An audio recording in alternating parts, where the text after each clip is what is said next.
ये तो दोस्तों आप लोग बढ़िया होंगे। आईटीसी के रिगार्डिंग काफ़ी क्यूरीज आ रही थी, सो मैंने सोचा आईटीसी को चलिए इसका पोस्टमार्टम कर देते हैं।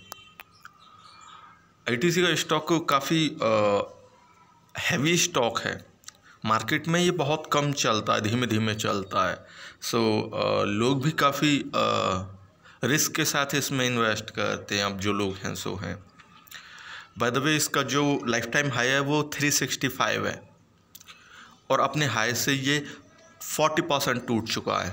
40% टूटने के बाद अभी जो 202 की प्राइस पर ट्रेड कर रहा है। इसका लाइफ टाइम चार्ट है और मैं उम्मीद करता हूँ कि आप अब चार्ट देखना सीख रहे होंगे, प्राइस मूवमेंट देखना सीख रहे होंगे, ताकि आप खुद का रिसर्च खुद कर पाएँ और फाइनल किसी एक सही कंक्लूजन पे पहुँच पाएँ। सो बाकी आपकी हेल्प के लिए मैं हूँ। सो अबाउट आईटीसी, अपने हाई से, ये लाइफ टाइम हाई से जो इसने अपना, मेरा ख्याल है 2014 बनाया था, नहीं ये है 2017। सो इसने अपना हाई बनाया था, उसके बाद से ये टूट गया। इसमें मैटर एक चीज़ भी और करती है कि जो मार्केट फॉल आया था, सो जब मार्केट फॉल आया था तब ये 135 का रह गया था केवल और केवल। वहाँ से उठ के इसने अपने हाई भी बनाए हैं कुछ, और ये स्टॉक भी कुछ गजब का है। तो इसके बाइटेड प्राइस मूवमेंट पे मैं आपको जाके दिखाऊंगा।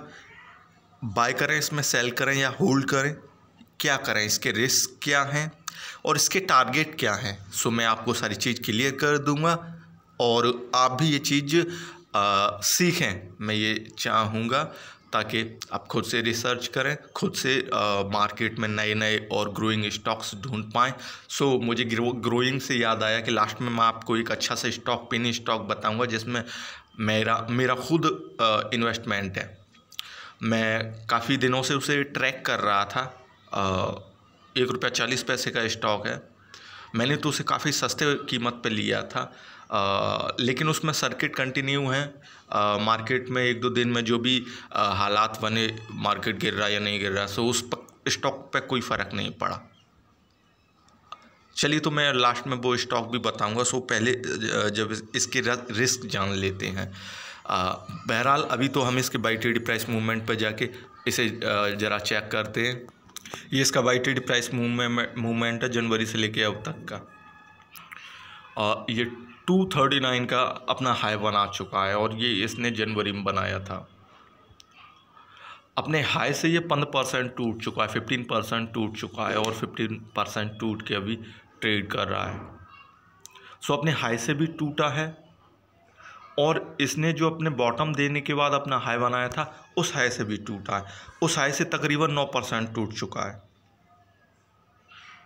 आगे मैं आपको क्लियर करूंगा कि अपने हाई से स्टॉक के संबंध में, जब सारी ग्रोइंग स्टॉक जो अभी हैं मार्केट में जनवरी और फरवरी के बाद से गिरे थे, अप्रैल, मई, जून, इन तीनों महीनों में स्टॉक ने 1 बाय 1 जो भी है अपना बॉटम बनाया था। आफ्टर दैट वो अभी ऊपर की तरफ मूव कर रहे हैं। बट ये स्टॉक क्या है कि फरवरी में ये स्टॉक, इसने अपना हाई बनाया जब स्टॉक टूट रहे थे। उसके बाद जो इसकी सिचुएशन है, इसने अपना लो भी दिया 201 का। उसके बाद से इसने अपने नेक्स्ट जो हाई दिए हैं, इसका जो दूसरा हाई था 228 रुपीज़ का, तीसरा इसका हाई था 220 रुपीज़ का, और जो 4 मई है, 4 मई इसने अपना बॉटम बनाया, लो बनाया, जो 199 का है।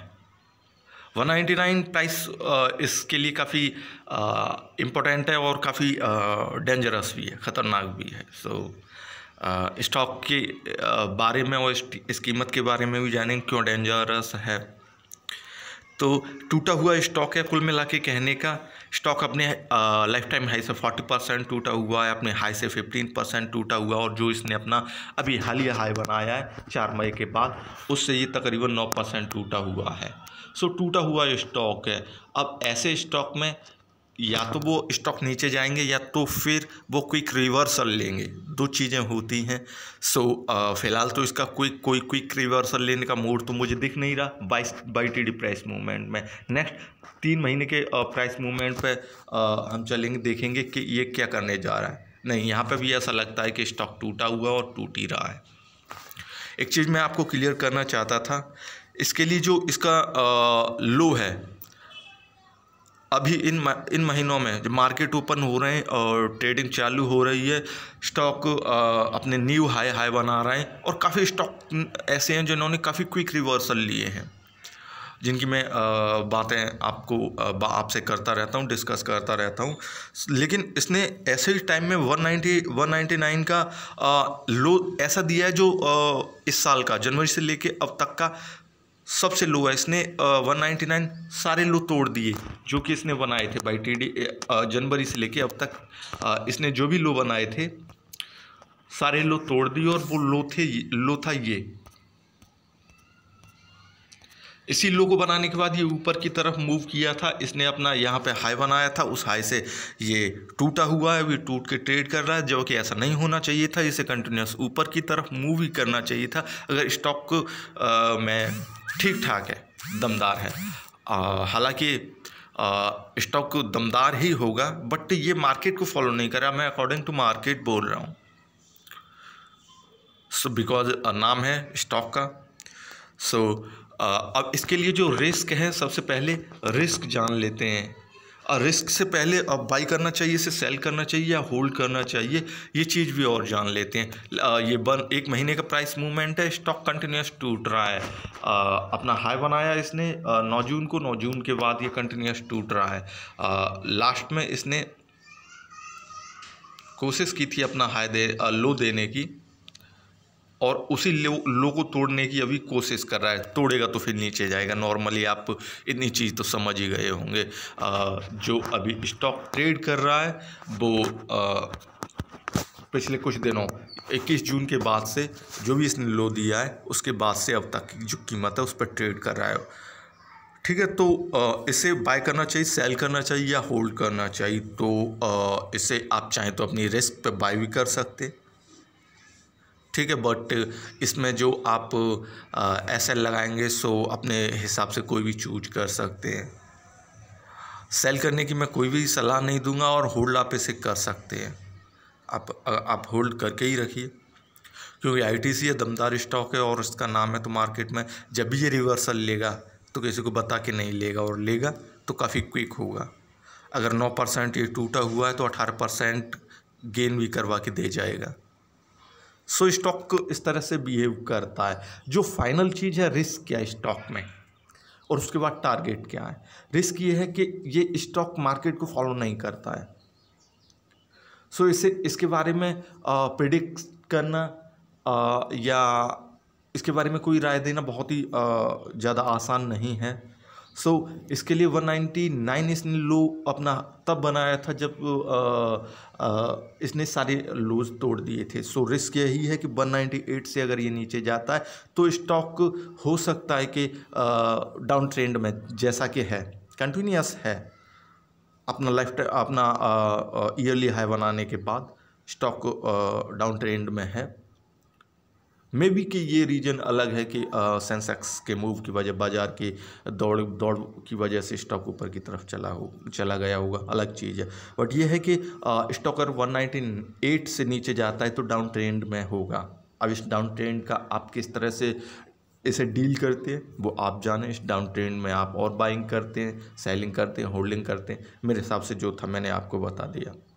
इसके जो टारगेट हैं नेक्स्ट, उसके लिए हमें लाइफ टाइम प्राइस मूवमेंट पे आना पड़ेगा। ये जो मैंने लाइंस बना के रखी हैं, ये मैंने खुद के लिए बना के रखी, क्योंकि मेरे भी इस स्टॉक में होल्डिंग है और मैंने जब स्टॉक को मार्केट फॉल हुआ था तब स्टॉक ख़रीदा था। बाय द वे हमें उससे कोई मतलब नहीं है, मतलब है कि इसके नेक्स्ट टारगेट क्या होंगे। सो अगर लाइफ टाइम प्राइस मूवमेंट पर देखते हैं कि सबसे पहले तो इसे अपना जो इसने ईयरली हाई बनाया उसे क्रॉस करना पड़ेगा। आफ्टर दैट स्टॉक जब 138 और वो माफ़ कीजिए 238 की प्राइस पे या फिर 239 की प्राइस पे आ जाएगा। उसके बाद स्टॉक में रिवर्सल आएगा, जिसकी मैं बात कर रहा था कि स्टॉक जब अपना हाई तोड़ता है उसके बाद 2 या 3 बार अपने नए हाई बनाता है, और वो नए हाई अपने लास्ट मूवमेंट के अकॉर्डिंग बनाता है। जैसे कि मैं लास्ट विप्रो में बता चुका हूँ कि विप्रो का जब मैंने वीडियो बनाया था, तो स्टॉक में हाई स्टॉक किन बेसिस पे मारता है। हम केवल प्राइस मूवमेंट देख रहे हैं और मूवमेंट स्टॉक कैसे करता है। अगर वो अपना हाई तोड़ेगा तो वो मूवमेंट कौन से बेसिस पे देगा, सो हम उसके नेक्स्ट टारगेट को प्रिडिक्ट कर पाएँ। मेरे कभी टारगेट किसी भी स्टॉक के बारे में फेल नहीं हुए, और कोई भी ऐसा स्टॉक जो मेरे यूट्यूब चैनल पे है स्टॉक ने अपने टारगेट हिट ना करे हुए हों, ऐसा है नहीं। So that is the reason, वो ये कारण है। सो स्टॉक का मूवमेंट हम कैच कर लेते हैं, उसके बेस पे हम बता देते हैं। सो इसका नेक्स्ट टारगेट होगा अपना हाई तोड़ने के बाद इस कीमत को गेन करना 247। काफ़ी कोशिश करनी पड़ेगी स्टॉक को 247 या 250 की कीमत तक आने में, लेकिन जब भी ये स्टॉक इसे गेन कर लेता है तो इसका लास्ट जो हाई है 270 से लेकर 275 का जो हाई है इसने हाई लगाया था 2015 में। सो उस हाई पे ये स्ट्रगल करेगा, क्लियर उस हाई पे स्ट्रगल करेगा, क्योंकि जो स्टॉक है जब टूट के नीचे गिर रहा था, सो 273 इसकी कीमत थी। 2017 से लेके और 2019 तक इसने स्ट्रगल किया है। 3 साल हैं, 2 साल हैं, तो काफ़ी ये कीमत इसके लिए मशक्क़त वाली होगी। अगर इसे क्रॉस कर देता है तो इसके अगला नेक्स्ट टारगेट, इसका नेक्स्ट हाई होगा, जैसे ये टच करने की कोशिश करेगा 300, नियर अबाउट 300। सो इन चीज़ों को आप गौर करके रखिए, और प्राइस मूवमेंट को भी आप कैच करके रखिए कि स्टॉक किस हिसाब से मूवमेंट देता है। बाकी आप किसी भी क्वेरी के लिए आप मुझे क्वेश्चन कर सकते हैं, फ़ोन कर सकते हैं, ईमेल कर सकते हैं, व्हाट्सएप कर सकते हैं, जो भी आपकी सुविधा के हिसाब से आपको अच्छा लगे। ये ITC का आज जुलाई 1 है, और नेक्स्ट मंथ में इसके साथ जो होने वाली संभावना है उस पर हमने बातें की। जुलाई का महीना हालांकि बहुत सारे स्टॉक्स के लिए काफ़ी अच्छा रहेगा, और बहुत सारे स्टॉक्स के लिए काफ़ी बेकार भी रहेगा। मैंने जिस स्टॉक के बारे में बात की थी, 1 रुपया 30 पैसे का स्टॉक प्रकाश स्टील, मेरी इसमें होल्डिंग काफ़ी कम कीमत से है। बहरहाल ये कंटिन्यूस मूव अप ही कर रहा है, इसमें सर्किट लग रहे हैं। सो मैं इसे वॉच भी कर रहा था कि इसमें कहीं जैसे कि रिलायंस पावर, रिलायंस कम्युनिकेशन और लॉयड स्टील, इन स्टॉक्स में अगर लोअर सर्किट लगे हैं तो कहीं इसमें भी लोअर सर्किट ना लगे। सो नहीं लगा। प्रकाश स्टील को आप देख सकते हैं, वॉच कर सकते हैं, और चाहें तो अपने अकॉर्डिंग इसे डील भी कर सकते हैं इसके साथ। So thank you very much video देखने के लिए। मेरी हिंदी थोड़ी कमज़ोर है, सो उसे इग्नोर कर दीजिए, और भी और कई सारी चीज़ें होंगी जो मैंने छोड़ दी होंगी, सो उन चीज़ों को इग्नोर कर दीजिए। आप क्वेश्चन कर सकते हैं उन चीज़ों के बारे में। थैंक यू वीडियो देखने के लिए, थैंक यू, और वीडियो को लाइक ज़रूर कर दीजिए, चैनल को सब्सक्राइब कीजिए। Thank you very much.